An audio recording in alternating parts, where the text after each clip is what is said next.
कल पश्चिम बंगाल में राम भक्त शोभा यात्रा निकाल रहे थे और उनके ऊपर बहुत तेज पत्थरबाजी हुई है। बहुत सारे राम भक्तों का सर फट गया है और भी बहुत सारे घायल हैं, उनका इलाज चल रहा है। याद रखिए, यह पश्चिम बंगाल में हुआ है। पूर्वी बंगाल तो पहले ही बांग्लादेश बन चुका है। दुर्योधन का ननिहाल गंधार तो पहले ही अफगानिस्तान बन चुका है। भरत का ननिहाल कैके पहले ही पाकिस्तान बन चुका है। और यह पश्चिम बंगाल के मुर्शिदाबाद में हुआ है, जहां हमारा 51 शक्तिपीठ में से एक शक्तिपीठ है कीर्तेश्वरी, जहां माता का मुकुट गिरा था। वहां पे मुर्शिद खान नाम का लुटेरा गया, उसने हमारी कीर्तेश्वरी मंदिर को लूटा तोड़ा और कीर्तेश्वरी जो जगह था उसको नाम बदल के मुर्शिदाबाद कर दिया। तो ये मुर्शिदाबाद में पत्थरबाजी हुई है। अफगानिस्तान, पाकिस्तान, बांग्लादेश तो छोड़िए, भारत के 9 राज्यों की डेमोग्राफी बदल चुकी है, भारत के 200 जिलों की डेमोग्राफी बदल चुकी है, भारत के 900 तहसीलों की डेमोग्राफी बदल चुकी है। और जब जब पत्थरबाजी होती है तब तब फोटो शेयर की जाती है, लेकिन मूल कारण, अस्थायी समाधान पर चर्चा नहीं होती। ऐसा नहीं केवल बंगाल में पत्थरबाजी होती है, गुजरात में भी पत्थरबाजी होती है, राजस्थान में भी पत्थरबाजी होती है, उत्तर प्रदेश में भी पत्थरबाजी होती है, बिहार में भी पत्थरबाजी होती है, छत्तीसगढ़ में पत्थरबाजी होती है। ऐसा कौन सा राज्य है जहां पत्थरबाजी नहीं होती? मध्य प्रदेश में पत्थरबाजी होती है, महाराष्ट्र में भी पत्थरबाजी होती है, उत्तर से दक्षिण, पूरब से पश्चिम, ऐसा कौन सा राज्य है जहां पत्थरबाजी नहीं होती है जब शोभा यात्रा निकलती है? मूल कारण क्या है? मूल कारण है विशेष स्कूल, विशेष दर्जा और विशेष कानून। पत्थरबाजी को रोकना है, सबसे पहले जो मजहब के आधार पर कानून बने इनको खत्म करना पड़ेगा। जो मजहब के आधार पर स्कूल चल रहे हैं इनको बंद करना पड़ेगा। जो मजहब के आधार पर विशेष दर्जा दिया हुआ है इसको खत्म करना पड़ेगा। किसी जैन स्कूल में नहीं सिखाया जाता केवल भगवान महावीर ही पूजा के योग्य है। किसी बौद्ध स्कूल में नहीं सिखाया जाता केवल गौतम बुद्ध ही पूजा योग्य है। किसी सिख स्कूल में नहीं सिखाया जाता केवल गुरु ग्रंथ साहिब ही पूजा योग्य है, केवल गुरु ही पूजा योग्य है। किसी गुरुकुल में नहीं सिखाया जाता केवल ब्रह्मा ही पूजा योग्य है या विष्णु ही पूजा योग्य है, भगवान शंकर ही पूजा योग्य है। किसी गुरुकुल में नहीं सिखाया जाता केवल राम ही पूजा योग्य है, केवल कृष्ण ही पूजा योग्य है, या केवल माता दुर्गा, लक्ष्मी, सरस्वती ही पूजा योग्य है, या केवल भगवान गणेश ही पूजा योग्य है। लेकिन भारत के सभी मदरसों में सिखाया जाता है केवल अल्लाह ही इबादत के लायक है, दूसरा कोई इबादत के लायक नहीं है। और अजान में 5 बार लाउड स्पीकर से कहा जाता है केवल अल्लाह ही इबादत के लायक है। सारे क्रिश्चियन जो मिशनरी स्कूल हैं उसमें सिखाया जाता है केवल गॉड ही, ईसा मसीह ही प्रेयर के ये लायक है, दूसरा कोई प्रेयर के लायक नहीं। ये जो भारत में चल रहा है, नफरत का बीज यहां से आता है। अगर कोई हिंदू भी अपने बच्चे को बचपन से सिखाए केवल हनुमान जी पूजा योग्य है, केवल हनुमान जी पूजा योग्य है, दिन में 5 बार यही सिखाता रहे, तो हिंदू का बच्चा भी कट्टर हो जाएगा, जिहादी हो जाएगा, मजहबी उन्माद फैलाएगा। तब उसको भी ये नहीं पसंद आएगा कि हनुमान जी के अलावा कोई दूसरी किसी और की पूजा होनी चाहिए।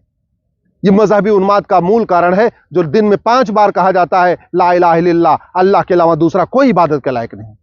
मजहबी उन्माद का मूल कारण है मदरसा, जहां बार बार सिखाया जाता है केवल जो मुस्लिम है वही जन्नत में जाएगा, जो गैर मुस्लिम नहीं है वो काफिर है, वो नरक में जाएगा, वो जहन्नुम में जाएगा। ये जो मदरसों में सिखाया जाता है ला इलाहा इल्लल्लाह, अल्लाह के अलावा दूसरा कोई इबादत के लायक नहीं है, यह है मजहबी उन्माद का मूल कारण, यह है पत्थरबाजी का मूल कारण। तो अगर पत्थरबाजी रोकना है, जिहाद रोकना है, मजहबी उन्माद रोकना है, सर्वधर्म समभाव कायम करना है, वसुधैव कुटुंबकम कायम करना है, नारी तू नारायणी का भाव आगे बढ़ाना है, देश की एकता अखंडता मजबूत करना है, तो भारत में 10वीं तक समान शिक्षा लागू करना पड़ेगा। 1 nation 1 education board, 1 nation 1 syllabus, 1 nation 1 curriculum. पत्थरबाजी रोकना है, जिहाद रोकना है, मजहबी उन्माद रोकना है, सबसे पहले यूनिफॉर्म सिविल कोड लागू करना पड़ेगा, इस शरीयत एक्ट खत्म करना पड़ेगा, क्रिश्चियन मैरिज एक्ट खत्म करना पड़ेगा, जो दुनिया भर के मजहब के आधार पर अलग अलग कानून है इनको रोक के 1 नेशन 1 सिविल कोड बनाना पड़ेगा। अगर वास्तव में मजहबी उन्माद रोकना है, पत्थरबाजी रोकना है, जिहाद रोकना है, तो चीन के जैसे 1 नेशन 1 पुलिस कोड बनाना पड़ेगा, 1 नेशन 1 एविडेंस कोड बनाना पड़ेगा, 1 नेशन 1 जुडिशियल कोड बनाना पड़ेगा। भारत में यूपी की पुलिस अलग तरीके से काम करती है, छत्तीसगढ़ की पुलिस अलग तरीके से काम करती है, कश्मीर की पुलिस अलग तरीके से काम करती है, और बंगाल की पुलिस अलग तरीके से काम करती है। क्यों? क्योंकि पुलिस राज्यों के अधीन है और वो सत्ता की गुलाम है। कानून 1861 वाला चल रहा है। जब तक 1 नेशन 1 पुलिस कोड लागू नहीं होगा, पुलिस स्वतंत्र और निष्पक्ष होकर काम नहीं कर पाएगी और पत्थरबाजी होती रहेगी। वास्तव में अगर हम चाहते हैं जिहादी रुके, मजहबी उन्माद रुके, कठोर कानून बनाना पड़ेगा और one nation one evidence code बनाना पड़ेगा, नार्को पॉलीग्राफ ब्रेन मैपिंग कानून बनाना पड़ेगा, इलेक्ट्रॉनिक एविडेंस को कानूनी दर्जा देना पड़ेगा और one nation one judicial code बनाना पड़ेगा। 1 साल के अंदर मुकदमों का निपटारा हो, इसके लिए हर हालत में जजों की अकाउंटेबिलिटी तय करना पड़ेगा। अगर हम चाहते हैं जिहाद रुके, मजहबी उन्माद रुके, तो जो दुनिया भर का ये बैंकिंग के जरिए फंडिंग आ रही है उसको रोकने के लिए एक यूनिफॉर्म बैंकिंग कोड लागू करना पड़ेगा। खाड़ी देशों से बहुत मोटी फंडिंग होती है भारत में जिहाद फैलाने के लिए, मजहबी उन्माद फैलाने के लिए।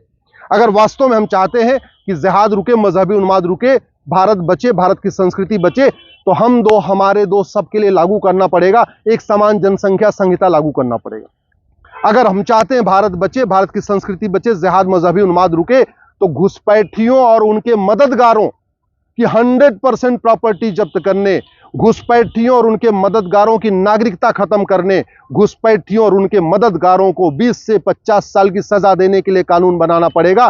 तू मैं करने से न घुसपैठ रुकेगा, न धर्मांतरण रुकेगा, न जनसंख्या विस्फोट रुकेगा। ये वीडियो शेयर करने से या जुलूस निकालने से या फोटो शेयर करने से या मीडिया में डिबेट करने से न घुसपैठ रुकेगा, न धर्मांतरण रुकेगा, न जनसंख्या विस्फोट रुकेगा, न भारत की डेमोग्राफी जो बदल रही है वो रुकेगी। अगर हम वास्तव में चाहते हैं कि भारत संस्कृति मजबूत हो और ये जो मजहबी उन्माद फैलता है, तो हमें चीन से सीखना पड़ेगा। एक यूनिफॉर्म सिटीजनशिप कोड बनाना पड़ेगा, समान नागरिकता संहिता। यूनिफॉर्म सिविल कोड का मतलब समान नागरिक संहिता, यूनिफॉर्म सिटीजनशिप कोड का मतलब समान नागरिकता संहिता। भारत में इतने आतंकवादी हो चुके, जिहादी हो चुके, मजहबी उन्माद फैलाने वाले, अवैध जमीन पे कब्जा करने वाले, लेकिन आज तक किसी की नागरिकता खत्म नहीं हुई, क्योंकि कानून महाघटिया है 1955 वाला। तो ये जो सिटीजनशिप एक्ट है इसको बदलना पड़ेगा, एक नया हमें यूनिफॉर्म सिटीजनशिप कोड बनाना पड़ेगा, भारतीय नागरिकता संहिता बनानी पड़ेगी। जो आदमी भारत को न माने, भारत की संस्कृति को न माने, भारत की परंपरा को न माने, भारत का त्योहार न माने, भारत के विचार को न माने, वसुधैव कुटुंबकम को न माने, वंदे मातरम को न माने, नारी तू नारायणी को न माने, भारत की संस्कृति को न माने, उसकी नागरिकता खत्म करने के लिए कानून बनाना पड़ेगा। एक बात याद रखिए, भगवान राम ने कहा था भय बिन होय न प्रीत।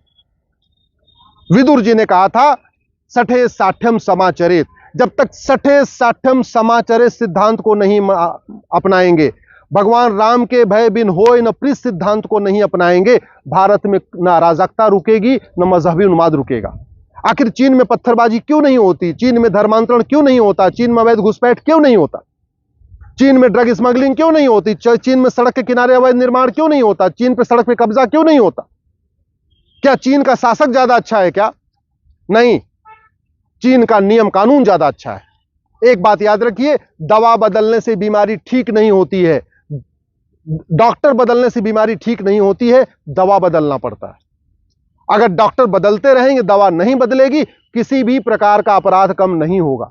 और यही कारण है, चाहे बीजेपी का शासन हो, चाहे कांग्रेस का शासन हो, जहां सपा का शासन है, जहां बसपा का शासन है, किसी का शासन हो, पत्थरबाजी नहीं रुकती, पत्थरबाजी होती रहती है। हाँ, ये अलग बात है कि उत्तर प्रदेश में बुलडोजर चला दिया जाता है, वो अलग बात है, वो तो रिएक्टिव है, घटना हो गई उसके बाद बुलडोजर चला दिया, वो अलग बात।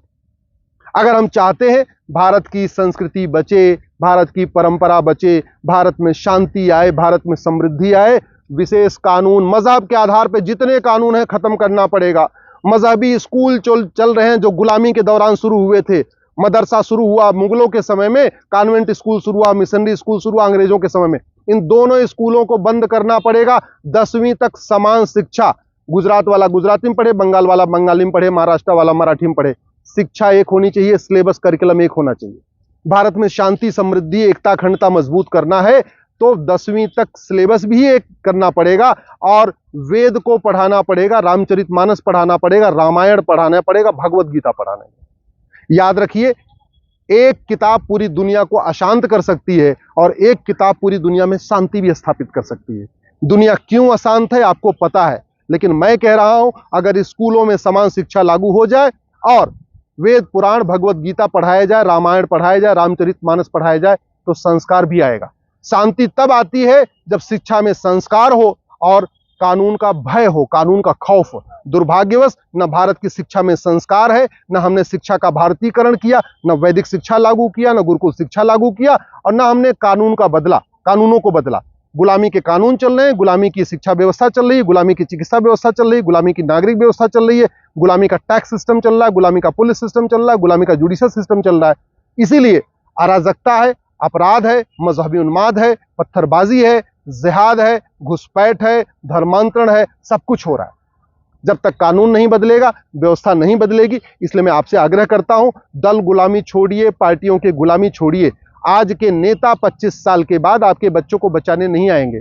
वास्तव में आज के नेता आज भी आपके बच्चों को बचाने नहीं आएंगे। आपके ऊपर पत्थरबाजी होगी, कोई नेता आपके पक्ष में आके नहीं बोलेगा। आपके घर में आगजनी हो जाएगी, कोई नेता आपके पक्ष में आके नहीं खड़ा होगा। लेकिन अगर कानून का खौफ होगा, जस्टिस विद इन ईयर लागू होगा, 100% प्रॉपर्टी जब्त करने, नागरिकता खत्म करने और 10 से 20 साल की सजा देने का कानून होगा, वो भी 1 साल के अंदर, तो याद रखिएगा, आपका परिवार भी सुरक्षित होगा, आपके बच्चे भी सुरक्षित होंगे, आपके नाती पोते भी सुरक्षित होंगे, आपकी आने वाली जनरेशन सुरक्षित होगी। और कानून नहीं बदला गया तो आज की डेट में ना आपका घर सुरक्षित है, ना आपका परिवार सुरक्षित है, ना आपकी बहन बेटियां सुरक्षित हैं, कोई भी सुरक्षित नहीं है।